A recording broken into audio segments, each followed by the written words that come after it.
Hi అండి, welcome to our channel. ఈరోజు శివుడి యొక్క విశేషాలు మీతో చెప్పాలనుకుంటున్నాను. ముందుగా రుద్రాక్ష. రుద్రాక్ష అంటే పరమేశ్వరుడు రుద్రాక్షధారి, అది అందరికీ తెలిసిందే. రుద్రాక్ష అంటే శివుడి కన్ను అని అర్థం. ఓసారి స్వామి ధ్యానం మధ్యలో యథాలాపంగా కళ్ళు తెరిచారు. ఆ సమయంలో రెండు కళ్ళ నుంచి కొన్ని బాష్పాలు రాలాయని, భూమి మీద పడిన తర్వాత అవే రుద్రాక్షలని చెబుతారు. స్వామి త్రిశూలం సత్వ రజో తమో గుణాలకు ప్రతిరూపం. డమరక శబ్దం బ్రహ్మస్వరూపం. చంద్రవంక మనోనిగ్రహానికి సూచన.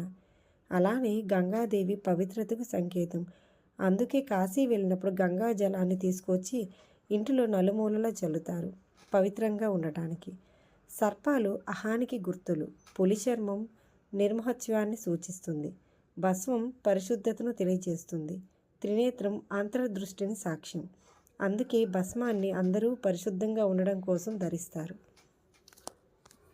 నందీశ్వరుడి జీవిత చరిత్ర ఏంటంటే, పూర్వం శిలాదుడు అనే ఋషి ఉండేవాళ్ళు. అతనికి సంతానం కలగలేదు. ఆ లోటు తీర్చుకోవడానికి ఘోర తపస్సు చేశారంట. ఆ దంపతులకు శివుడి వరంతో నంది జన్మించారు. కొన్నాళ్ళకి శిలాదుడి ఆశ్రమానికి మిత్ర వరుణులనే దేవతలు వచ్చారు. అతిథి సత్కారాలు తీసుకున్నాక ఆ పిల్లవాడికి అంటే నందీశ్వరుడికి దీర్ఘాయుష్మాన్ భవ అని దీవిస్తూ మధ్యలోనే ఆపేశారు.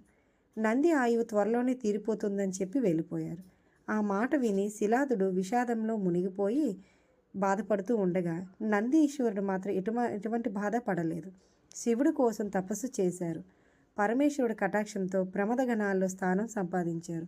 అందుకే నందీశ్వరుడు శివుడి ఎదురుగా ఉంటూ ఆ అద్భుతాన్ని ఆనందాన్ని పొందారు.